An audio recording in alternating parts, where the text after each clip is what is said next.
네, 우리 말씀 보시겠습니다. 오늘 은혜 받으실 기록된 하나님의 말씀은 사무엘하 3장 22절에서 30절까지 보겠습니다. 구약성서 467페이지에 있습니다. 저하고 여러분이 한 절씩 교독하겠습니다. 제가 먼저 22절 봉독하겠습니다. 다윗의 신복들과 요압이 적군을 치고 크게 노력한 물건을 가지고 돌아오니 아브넬은 이미 보냄을 받아 평안히 갔고 다윗과 함께 헤브론에 있지 아니한 때라. 요압 및 요압과 함께한 모든 군사가 돌아오매 어떤 사람이 요압에게 말하여 이르되 넬의 아들 아브넬이 왕에게 왔더니 왕이 보내매 그가 평안히 갔나이다 하니 요압이 왕에게 나아가 이르되 어찌하심이니이까 아브넬이 왕에게 나아왔거늘 어찌하여 그를 보내 잘 가게 하셨나이까. 왕도 아시려니와 넬의 아들 아브넬이 온 것은 왕을 속임이라 그가 왕이 출입하는 것을 알고 왕이 하시는 모든 것을 알려 함이니이다 하고 이에 요압이 다윗에게서 나와 전령들을 보내 아브넬을 쫓아가게 하였더니 시라 우물가에서 그를 데리고 돌아왔으나 다윗은 알지 못하였더라. 아브넬이 헤브론으로 돌아오매 요압이 물어 조용히 말하려는 듯이 그를 데리고 성문 안으로 들어가 거기서 배를 찔러 죽이니 이는 자기의 동생 아사엘의 피로 말미암음이더라. 그 후에 다윗이 듣고 이르되 넬의 아들 아브넬의 피에 대하여 나와 내 나라는 여호와 앞에 영원히 무죄하니 그 무죄가 요압의 머리와 그의 아버지의 온 집으로 돌아갈지어다. 또 요압의 집에서 백탄 환자나 나병 환자나 지팡이를 의지하는 자나 칼에 죽는 자나 양식이 떨어진 자가 끊어지지 아니할지로다 하니라. 예, 함께 읽습니다. 요압과 그의 동생 아비새가 아브넬을 죽인 것은 그가 기본 전쟁에서 자기 동생 아사엘을 죽인 까닭이었더라. 하나님 말씀입니다. 아멘. 네, 우리 사무엘하 3장 22절에서 30절까지 함께 나누었습니다. 함께 읽었죠? 우리 그 내용 가지고 합리적인 삶, 그 이상의 삶이 있다. 합리적인 삶, 이상의 삶이 있다라는 제목으로 우리 함께 은혜 나누겠습니다. 아브넬과 이스보셋 사이에서 계속 이제 갈등이 계속 심각하게 이루어집니다. 심각하게 이루어지자 아브넬이 배를 갈아타려고 합니다. 다윗이 사울의 뒤를 이어야 된다. 그것이 하나님의 뜻이다라고 그냥 선포를 해버립니다. 아브넬은 참 교활하고 약삭빠른 사람이다라는 생각이 듭니다. 원래 아브넬은 사울의 신복이었습니다. 그러니까 사울 밑에서 가장 예쁨 받는 사람이 아마 아브넬이었던 것 같습니다. 사울의 군대 장관이었습니다. 사울의 군대를 통치하는 사람이 바로 이 아브넬이었다는 거죠. 그런데 사울이 죽고 나서 권력을 잡자 어떻게 했습니까? 사울의 첩을 취합니다. 참 말도 안 되는 일이죠. 그동안에 그렇게 모시던 그 자기의 주군이 있었는데 이러면 안 됩니다. 그리고 나서 그 사울의 아들을 왕으로 세웠지만 아들이 별로 똑똑한 아들이 아니었죠. 사울의 아들 중에 똑똑한 요나단 이런 사람들은 전부 다 전쟁터에서 죽었습니다. 예, 좀 비실비실한 아들 하나 세워놓고 권력이 자기에게 다 이렇게 집중되자 그 아들 완전히 무시해버립니다. 완전히 무시하고 우습게 여기죠. 야, 너 나 때문에 사는 거야. 이런 얘기도 서슴지 않고 합니다. 전세가 다윗에게 기울자 이제 다윗에게 붙으려고 하는 아브넬의 모습을 우리가 봅니다. 어찌 보면 사울은 사람 보는 눈도 참 없었구나라는 생각이 듭니다. 이런 아브넬과 같은 사람을 크게 들어쓰고 군대 장관을 삼다니 참 눈이 멀어도 이렇게 멀어서 되나라는 그런 생각도 든다는 거죠. 아브넬은 싸움은 굉장히 잘했던 것 같습니다. 아사엘도 한 칼에 죽일 정도로 그렇게 굉장히 싸움꾼이었죠. 하지만 인성이 잘못됐죠. 요즘 유행어죠. 인생 문제 있어? 뭐 그런 얘기들 많이 하죠. 인성에 문제 있는 사람입니다. 우리가 사람과 관계를 맺을 때도 가장 중요한 것은 능력보다 더 중요한 것은 그 사람의 인성일 겁니다. 마음이 중요하죠. 힘이 있을 때는 아브넬의 이런 모습을 보기는 참 어려웠을 겁니다. 이스보셋에게도 처음에는 아브넬이 충성을 다짐하면서 잘 케어를 했을 겁니다. 그런데 이스보셋보다 더 많은 권력이 아브넬에게 전해지자 더 많은 권력이 쌓이자 본색을 드러내는 거죠. 자기 하고 싶은 대로 막 합니다. 그래서 우리에게 항상 필요한 것은 분별의 은사입니다. 사람을 볼 수 있는 눈이 정말 중요하죠. 여러분 중에는 사업을 앞으로 할 사람, 또 사업을 하고 있는 사람도 있고 또 하나님의 일을 내가 좀 크게 하고 싶다라는 생각을 하고 있는 사람들도 있습니다. 그것에 가장 중요한 밑바닥이 되는 것이, 바탕이 되는 것이 분별의 능력입니다. 얼마나 믿을 수 있는 사람을 내가 분별할 수 있느냐, 그 사람의 마음을 볼 수 있느냐가 우리가 앞으로 해야 될 일의 성패를 얼마나 크게 할 수 있는지, 얼마나 온전하게 잘할 수 있는지를 결정할 수 있다는 거죠. 아브넬이 다윗에게 사람을 보내어 온 이스라엘을 당신께 주겠습니다, 이렇게 이야기를 하죠. 통일 이스라엘을 만드는데 가장 높은 자리, 가장 큰 공신이 되고 싶어하는 아브넬의 모습을 볼 수 있습니다. 아마 그렇게 잘 자기 뜻대로 이루어지면 분명히 통일이 되었을 때 한 자리 할 겁니다. 굉장히 높은 자리를 할 수 있다는 거죠. 아마 통일 이스라엘의 군대 장관의 자리도 아브넬의 것이 될 수도 있을 겁니다.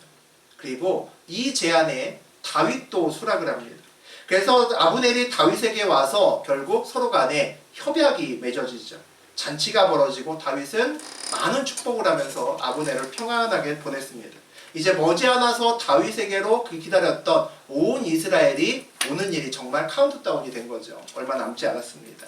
그 가운데 또 다른 사건이 오늘 일어납니다. 우리 22절에서 23절 보겠습니다.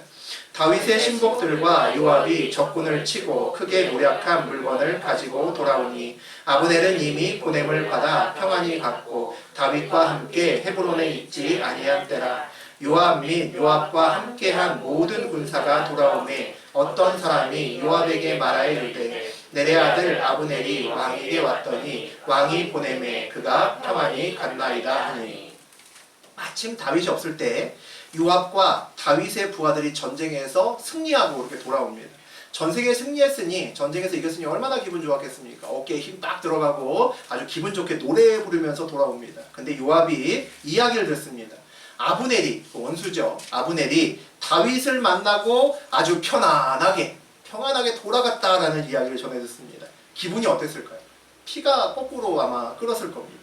아니, 내 동생을 죽인 아브넬이 다윗 왕을 만나서 협약을 맺고 잔치를 베풀고 대접을 잔뜩 받고 평안하게 돌아가다니.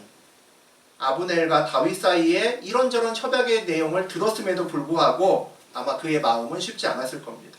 이대로 통일왕국이 되게 되면 그 군대 장관은 요압의 것이 안 될 수도 있습니다. 아브넬의 것이 될 수도 있다는 거죠. 다윗 왕과 이 나라의 통일을 위해서 다윗 왕이 원수의 손을 잡았구나, 막 이런 생각이 들지 않을 수 없다는 거죠. 요압은 다윗에게 진짜 많이 서운했을 것 같습니다. 그는 오늘도 목숨을 걸고 전쟁을 하고 왔습니다. 이기고 돌아왔죠. 그런데 다윗은 자기의 원수와 협약한 다음에 그를 편안하게 보냈다. 이것을 감당할 수 있는 사람이 그렇게 많지는 않을 것 같습니다. 물론 이것이 가장 쉽고 빠르게 통일 왕국을 만들 수 있는 좋은 방법이다라는 생각도 물론 들었을 겁니다. 그리고 다윗이 통일 왕국의 왕이 되는 것이 하나님이 원하시고 또 하나님이 또 인도하시는 길이라는 것도, 그것도 역시 아브넬이 알고 있었을 겁니다. 그런데 머리로 이해된다고 해서 마음으로 동의되진 않잖아요. 그게 참 우리에게도 문제인 것 같습니다. 머리로는 맞는 것 같은데, 근데 내 마음이 가야 일을 하는데 그것이 참 쉽지 않을 때가 있습니다. 내가 원하지 않은 일이 벌어졌습니다. 그럼 우리는 누구나 마음이 불편하죠. 마음이 헷갈립니다. 불편하고, 야, 이거 어떻게 해야지 라는 생각이 듭니다. 그리고 하나님께 기도하죠. 하나님 왜 이러십니까?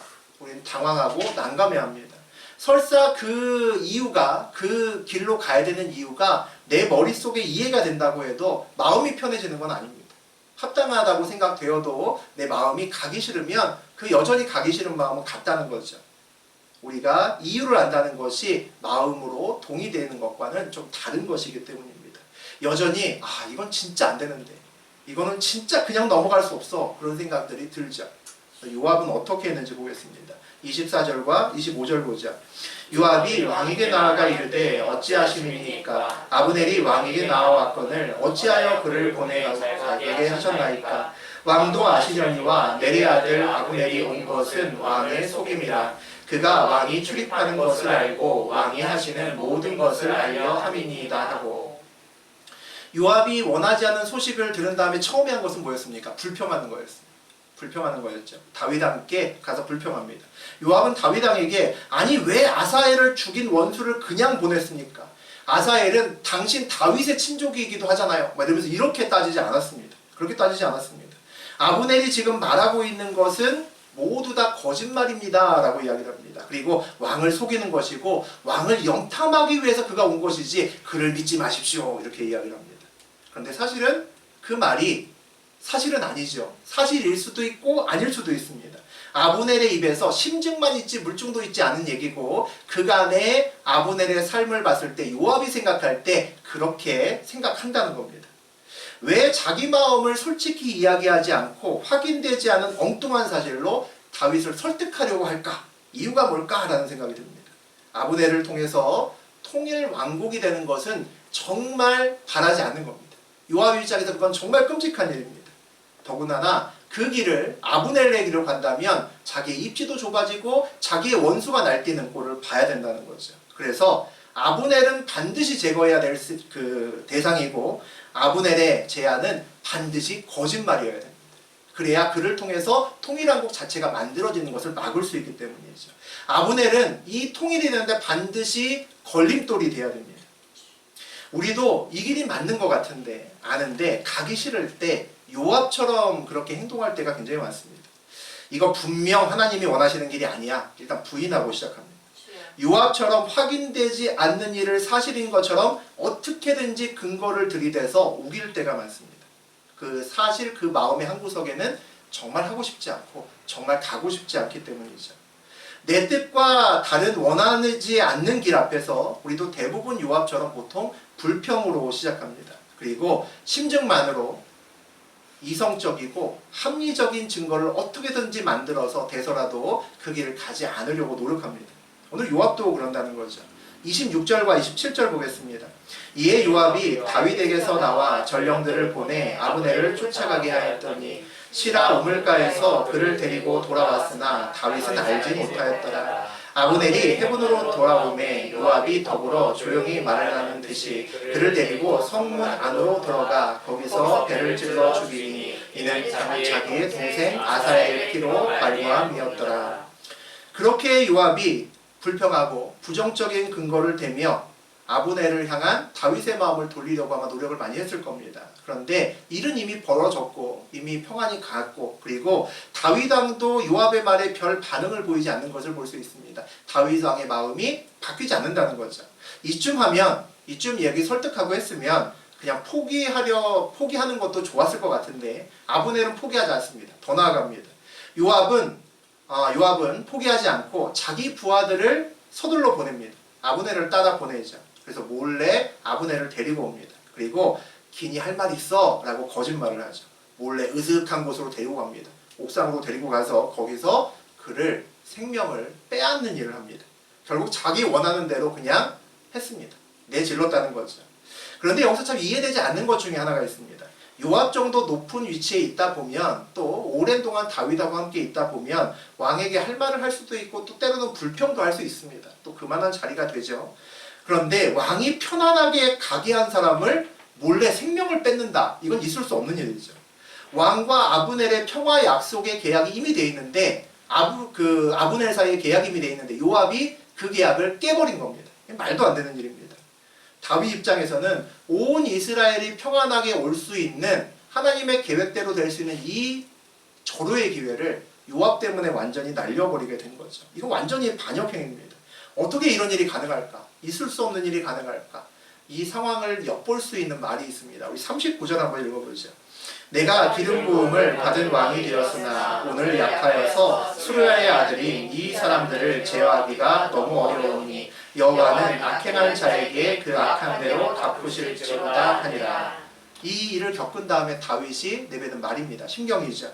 다윗이 왕으로 있지만 아직 왕권이 탄탄하지 않은 겁니다. 자기 나라인데 왕인데 내 맘대로 할 수가 없는 겁니다. 요압의 힘이 만만치 않게 크다는 거죠.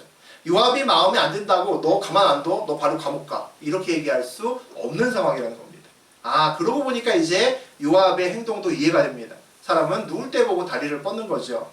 다윗에게 이 정도는 내가 해도 돼 라고 자신이 있었기 때문에 한 겁니다.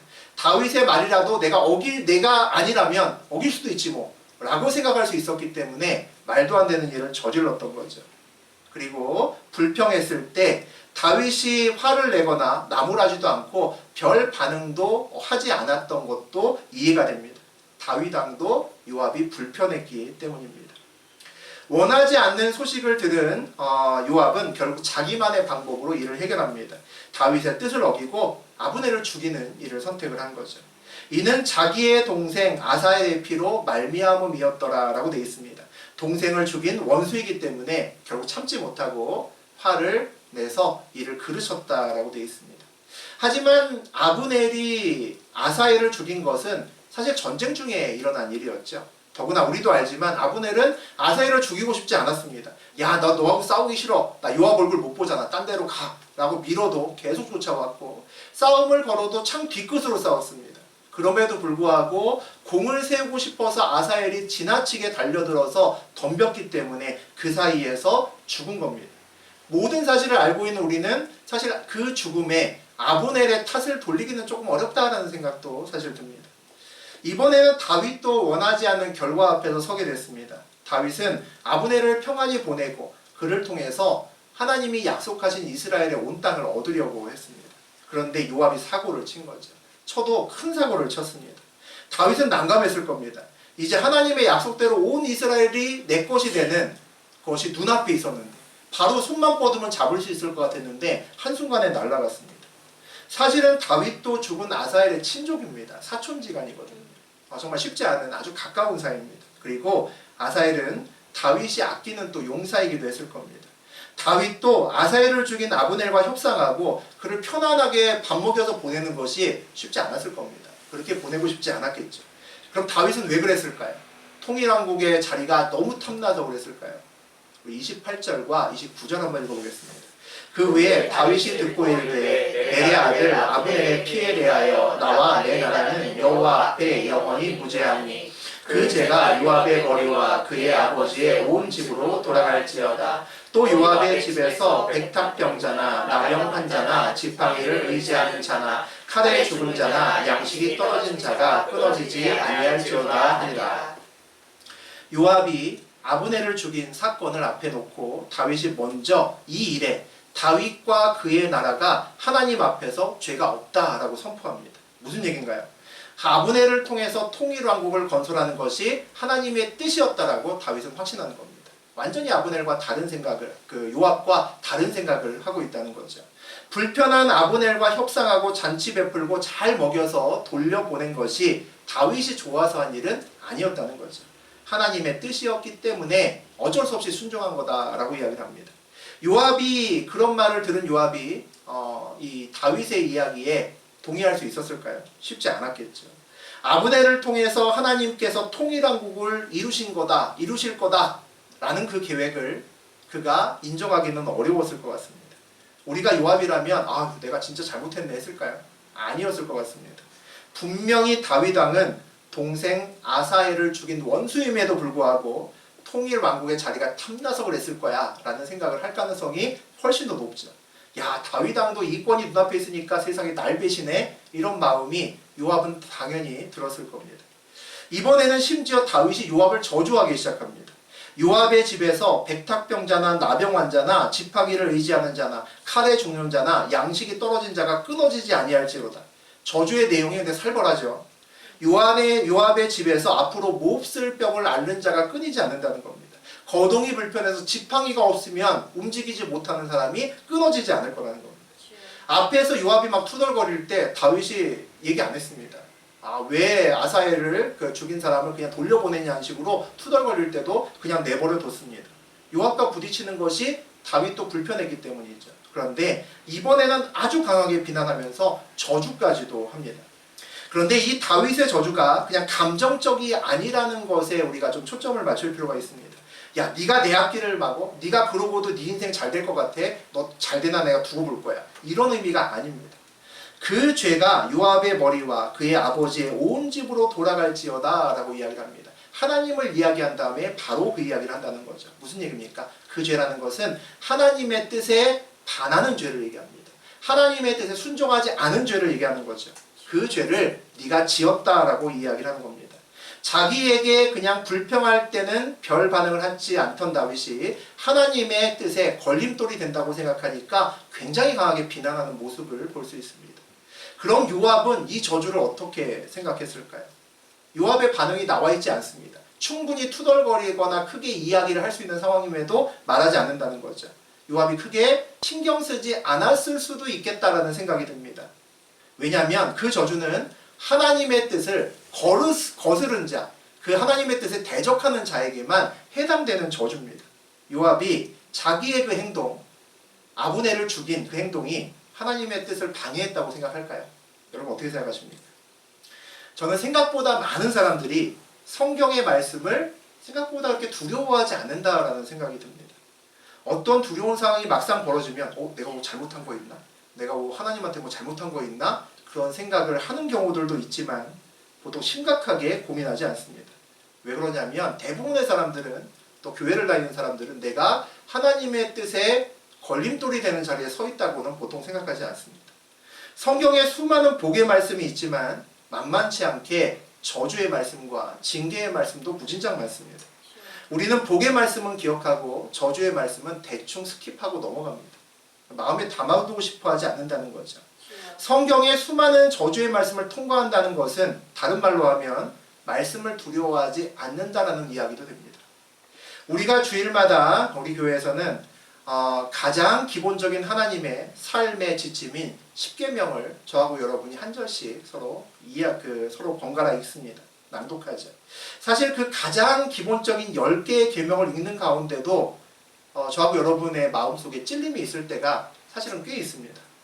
성경의 그 많은 계명들 다 제쳐두고도 가장 기본이 되는 10가지 계명도 우리가 잘 지키지 못하면서 그렇게 살 때가 많다는 거죠. 그런데 우리는 그 10계명을 읽고 난 다음에 바로 참회의 기도 시간이 있음에 마음에 자유함이 있을 때가 있습니다. 뭐 회개하면 되는데 뭐 이런 마음이 들 때가 있다는 거죠. 우리가 말씀 앞에서 너무 좀 자유로운 게 아닌가라는 생각이 듭니다. 여호와를 경외한다는 것은 늘 두려움이 우리 가운데 있다는 겁니다. 그게 기초가 된다는 거죠. 창조주와 피조물 사이에 두려움의 끈으로 묶여져 있지 않다면 그것은 분명히 온전한 관계가 될 수 없습니다. 모든 죄는, 우리의 거의 대부분의 죄는 우리가 하나님을 너무 편하게 생각할 때 시작됩니다. 우리가 하나님을 너무 편하게, 마치 친구처럼 그렇게 생각할 때 우리가 죄의 자리로 쉽게 나아갑니다. 아담과 하와가 선악과를 따먹었을 때도 저는 그렇게 생각합니다. 그런 가운데서 죄를 지었다고 생각합니다. 누군가 그런 얘기들 많이 하죠. 선악과 얘기 나오면. 아니 하나님이 아예 선악과 만들지 말아야지. 괜히 떡하니 만들어 놔갖고 꼬시는 것도 아니고 뭐야? 라고 얘기하는 사람이 있습니다. 저는 그 말을 하는 사람은 하나님이 두렵지 않은 사람이라고 생각합니다. 하나님이 두려우면 그 말이 나올 수가 없다는 거죠. 이 세상을 창조하신 분에게 그렇게 대드는 사람이 누가 있을까요? 세상을 많이 살아본 사람들은 압니다. 우리 직장에서 내 승진을 쥐고 있는 사람한테 입 뻥끗하기 쉽지 않습니다. 학교 다닐 때 내 학점을 쥐고 있거나 내 학위를 컨트롤하는 교수 앞에서 내가 할 말 하지 못합니다. 분명히 부당한 얘기를 해도 참습니다. 그런데 많은 사람들이 하나님 앞에서는 생각보다 굉장히 당당합니다. 당당하다는 것은 오늘 다윗 앞에서 요압같이 서 있다는 겁니다. 이 정도는 해도 돼 라고 내가 생각한다는 거죠. 30절 같이 봅니다. 요압과 우리 30절 다시 읽어보겠습니다. 요압과 그의 동생 아비새가 아브넬을 죽인 것은 그가 기브온 전쟁에서 자기 동생 아사엘을 죽인 까닭이었더라. 오늘 사건을 이제 요약을 다시 합니다. 그의 동생 요압과 그의 동생 아비새가 아브넬을 죽인 것은 아브넬이 동생 아사엘을 죽였기 때문이다. 짧은 결론을 내리고 이제 끝내죠. 오늘 이야기만 보면 굉장히 간단한 이야기입니다. 전쟁에서 승리하고 돌아온 요압이 자기가 없는 사이에 원수 아브넬이 왔다가 다윗과 협약을 맺고 잘 먹고 그냥 편안하게 갔다. 이 소식을 듣고 뚜껑이 열렸습니다. 그래서 붕괴해서 다윗의 허락도 없이 아브넬의 생명을 빼앗는 일을 했다는 거죠. 요압이 아브넬을 왜 죽였을까요? 다윗에게 그렇게 이야기를 했습니다. 아브넬을 그냥 보낸 것을 듣고 나서 투덜거리면서 이렇게 얘기를 했죠. 요압은 다윗에게 아브넬이 다윗을 속이고 이 나라도 다 속이는 정말 그런 사람입니다. 절대 그 사람 말 들으면 안 됩니다라고 얘기합니다. 그러면 요압은 다윗과 이 나라를 위해서 아브넬을 죽였을까요? 여러분 그렇게 생각하십니까? 아니면 아브넬이 자기의 동생 아사엘을 죽였기 때문에 복수하려고 했을까요? 아니면 이대로 통일왕국이 되면 아브넬이 1등 공신이 되고 자기보다 더 높은 자리에 갈 수도 있으니까 그 꼴을 볼 수는 없었기 때문에 그렇게 했을까요? 우리가 요압에게 가서 따질 수도 있을 것 같습니다. 아니 지금 아브넬을 죽일 상황이 아닌데 개인적인 복수하는 것이 지금 옳은 것 같습니까? 이게 잘한 일입니까? 아니 이게 따진다면 뭐라고 얘기를 할까요? 뭐라고 얘기할까요? 저는 요압이 나라와 민족을 위해 하나님을 위해 내가 했습니다 라고 대답했을 것 같습니다. 아브넬과 같이 간에 붙었다 쓸개에 붙었다가 하는 사람은 앞으로 통일한국에 전혀 도움이 되지 않는다는 거죠. 그리고 다윗왕이 했던 약속도 보나마나 들을 필요 없다는 겁니다. 인성이 벌써 틀려먹었기 때문에 거짓말에 거짓말을 했을 거라고 이야기를 할 겁니다. 아브넬이 다윗의 신복이었음에도 불구하고 적군인 다윗에게 와서 사울의 신복이었음에도 불구하고 적군인 다윗에게 와서 다윗을 붙들려고 하는 그 행위 자체가 벌써 글러먹었다는 거죠. 볼 것도 없이 다윗아 속이러 온 거다라고 얘기할 겁니다. 그런 사람을 통해서 하나님의 계획이 성취된다? 이건 말도 안 된다는 거죠. 하나님이 세우실 이스라엘 통일 왕국에도 아브넬은 도움이 되지 않는다라고 얘기할 겁니다. 앞으로 절대 요직에 앉아서는 안 되는 사람이라는 거죠. 인성에 문제 있기 때문입니다. 그 아브넬의 말을 만약에 이렇게 얘기를 한다면 우리 생각에는 굉장히 합리적이고 이성적이다라는 생각이 들죠. 만일 요압이 정말로 아브넬을 죽이지 않고 아브넬을 통해서 통일왕국이 이루어졌다면 기회주의자이고 교활한 아브넬이 이스라엘에 굉장히 높은 자리에 있었다면 요압이 우려하는 일이 얼마든지 일어날 수도 있었다라는 생각도 듭니다. 만약에 우리가 요압과 같은 시대에 살고 있는 사람이었다면 요압의 부하거나 요압의 친구였다면 얼마든지 요압에게 한 표를 던질 수 있는 그런 상황일 겁니다. 그런데 여기 이 자리에 있는 우리는 대부분 요압이 그렇게 얘기를 한다고 해도 그 말에 설득되지는 않을 겁니다. 왜냐하면 우리는 요압 앞에 있지도 않고 이 상황 안에 있지도 않고 상황 밖에서 볼 수 있는 자리에서 이 상황을 보기 때문입니다. 요압이 말하는 합리적이고 이성적인 시각보다 더 큰 시각으로 이 상황을 볼 수 있기 때문이죠. 우리는 많은 경우에 합리적이다, 이성적이다 이런 말 되게 좋아합니다. 저도 좋아합니다. 만약에 어떤 사람이 저에 대해서 물어볼 때 김성환 전도 어떤 사람입니까? 라고 물어봤을 때 또 여러분도 마찬가지죠. 그 사람 되게 이성적이고 합리적으로 일을 잘 처리하는 사람입니다. 라는 얘기를 들으면 기분 나쁠 사람은 별로 없을 겁니다. 또 우리가 때로는 어떤 곤란한 부탁을 받을 때도 있습니다. 이거 쉽지 않은 부탁을 왜 하지? 라는 부탁을 받았을 때 이거 어떻게 거절하지? 라고 고민할 때 무슨 생각합니까? 합리적이고 이성적인 판단을 할 수 있는 근거를 우리가 댑니다. 그것을 찾죠. 그 다음에 그 합리적이고 이성적인 이유와 함께 거절을 하면 마음이 훨씬 덜 불편합니다. 상대편에게 충분하게 이야기를 잘 전달했다라고 이야기를 합니다. 또 우리가 내 뜻과 다른 길을 가야 되는 그 길 앞에서 우리는 또 자주 그런 비슷한 자세를 취합니다. 내 뜻에 대한 합리적이고 이성적인 근거를 찾으려고 참 애를 많이 쓴다는 거죠. 그렇게 근거를 애써서 찾는 이유가 뭘까요? 내가 원하지 않는 그 길이 혹시 하나님의 뜻이면 곤란하기 때문입니다. 그래서 그 길을 갈 수 없는 이유, 합리적이고 타당하고 이성적인 이유를 우리가 찾기 시작합니다. 어떻게든 내가 가고 싶지 않은 길이 있으면 수단과 방법 가리지 않고 그 길이 하나님이 원하시는 길이 아니게 판단하게끔 근거를 만들어야 되기 때문입니다. 내 관점에서만 그 상황 분석하고 온갖 이유들을 다 수집을 하기 시작합니다. 오늘 요압이 그랬던 것 같습니다. 그런데 재밌는 것은 합리적이고 이성적인 것을 좋아하는 우리가 정작 하나님은 합리적이고 이성적인 것을 원하지 않습니다. 그러시죠? 우리 하나님이 이성적이고 합리적이면 저하고 여러분이 8월 한 달 마음을 다해서 붙잡았던 그 기도 제목을 들어주실까요? 사실 우리 기도는 전혀 합리적이지도 않고 사실은 이성적이지도 않습니다. 우리가 간증 좋아하죠. 합리적이고 이성적인 간증은 아무도 안 듣습니다. 들어서 뭐합니까? 당연한 얘기인데. 아무것도 없고 가난하고 백도 없는 사람이 하나님이 도와줬더니 이렇게 됐습니다. 이게 간증이잖아요. 오늘 우리의 기도도 아마 이 예배 끝나고 하실 기도도 내가 부족하고 모자라도 하나님 저 좀 도와주십시오. 하나님 내가 참 못났고 능력도 없는데 하나님 저 좀 어떻게 좀 도와주십시오. 아마 대부분 이런 비슷한 기도를 하실 겁니다. 합리적이고 이성적으로는 안 돼야 되는데 하나님 그럼에도 불구하고 들어주십시오. 라고 아마 기도하실 겁니다. 하나님 제가 공부한 만큼만 성적 나오게 하시고 제가 일한 만큼만 월급 받게 해주십시오. 라고 기도하는 사람 많지 않겠죠. 나보다 일 잘하는 저 친구가 저보다 꼭 먼저 승진할 수 있도록 하나님 도와주세요. 라고 기도하는 사람도 거의 없을 겁니다. 우리도 요압 같을 때가 얼마나 많은지 모릅니다. 하나님이 원하시는 일 앞에서 하나님 저 시간도 없고요. 돈도 없고요. 저 체력도 딸리고요. 저 정말 쉽지 않습니다. 합리적이고 이성적인 이유를 다 찾아서 되면서도 내가 원하는 일 앞에서는 하나님 제가 돈도 없고 인맥도 없고 능력도 없지만 주님 부탁드립니다. 오직 주님의 은혜밖에 없습니다. 라고 우리는 주님께 그렇게 매달립니다. 요압 입장에서 정말 할 수 있는 말이 많을 겁니다. 정말 자기가 그렇게 할 수밖에 없었던 상황에 대해서 얼마든지 이성적이고 합리적인 이유를 댈 수 있을 겁니다. 그런데 오늘 함께 읽었던 본문에서 보면 27절과 30절 두 번이나 그 행위는 아사엘 때문이다 라고 성경에서 못을 박습니다. 무슨 얘기입니까? 그 요압의 행위가 하나님과 상관없는 개인적인 이유다 라고 이야기를 하시는 거죠. 신앙은 합리와 비합리로 이야기하는 대상이 아니라고 생각합니다.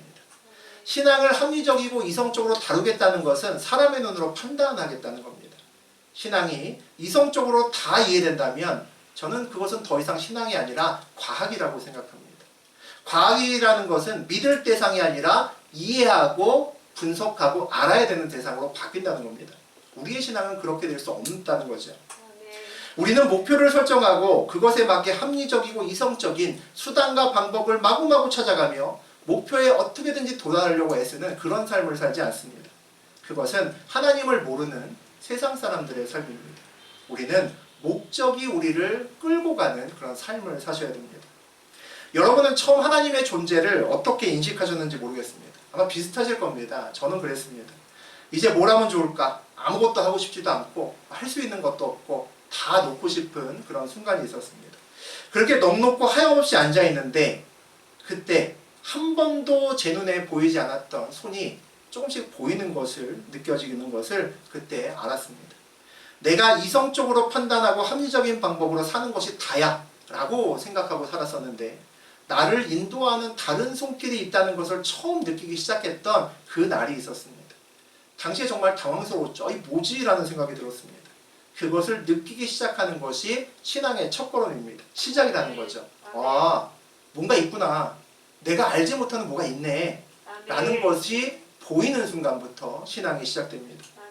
여러분이 누군가를 전도할 때 그 시작점은 그들의 인생길에 뭐가 있다라는 것을 그들에게 알려주시고 알게 만드셔야 됩니다. 믿음이 성장한다는 것은 그 존재가 점점 더 확실하고 분명하게 느껴진다는 것을 얘기합니다. 그때 우리가 믿음이 그만큼 더 커졌다라고 이야기를 하죠. 발목 정도 차는 물에서는 우리가 물이 있던지 없던지 마음대로 막 걸어갈 수 있습니다. 별로 거칠 것이 없죠. 무릎 정도 차는 물에서도 좀 불편하긴 하지만 내가 원하는 곳으로 가는데 별로 불편함이 없습니다. 한 허리 정도 올라오고 가슴 가까이 되면 이제 좀 어려워지죠. 내가 원하는 대로 갈 때 용을 좀 많이 써야 됩니다. 힘이 많이 들어간다는 거죠. 목까지 물이 차면 수영을 하지 못하는 사람은 내 마음대로 가지 못합니다. 서는 것도 쉽지 않죠.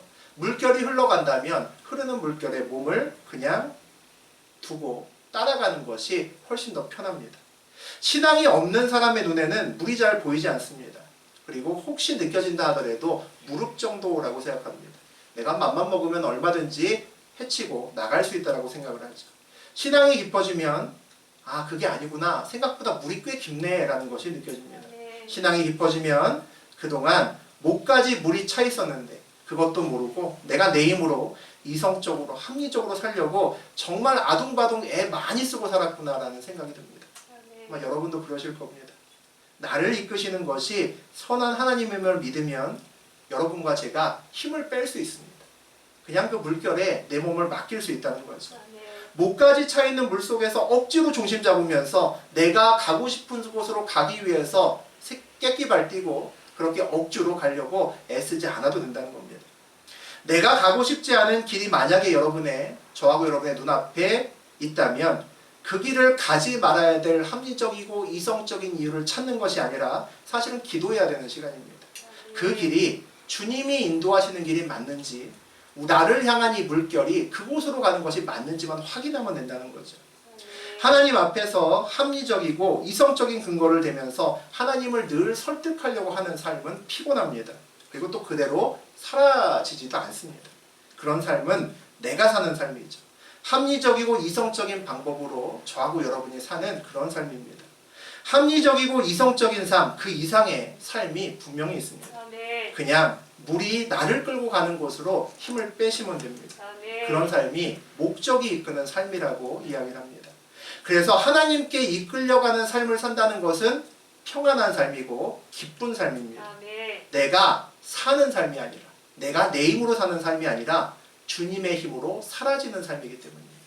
내 힘으로 사는 삶이 아니라 사라지는 삶을 사셔야 아멘. 여러분 마음에 기쁨이 넘칩니다. 아멘. 우리 모두 사라지는 삶이 무엇인지 아는 그런 인생길을 경험하셨으면 좋겠습니다. 아멘. 여러분에게 주어진 말씀을 붙들고 믿음으로 걸을 때 여러분은 모두 이전과는 전혀 다른 삶을 체험하실 수 있을 겁니다. 야, 이게 믿음으로 사는 삶이구나. 아, 이게 사라지는 삶이구나 라는 것을 분명히 아실 수 있을 겁니다. 오늘 말씀과 함께 그렇게 믿음으로 결단하셨으면 좋겠습니다. 이제부터 내가 사는 것이 아니라 그리스도로 인해서 사라지는 삶을 내가 살아야겠다. 아멘. 내 앞에서 하나님의 손길을 느끼고 그 손길을 의지해서 그냥 마음 편하게 맡기는 삶을 살아야겠다. 그렇게 사시면서 온 한평생을 주님과 함께 기쁨으로 걸어가는 인생길 되시기를 주의 이름으로 축원드립니다. 아멘.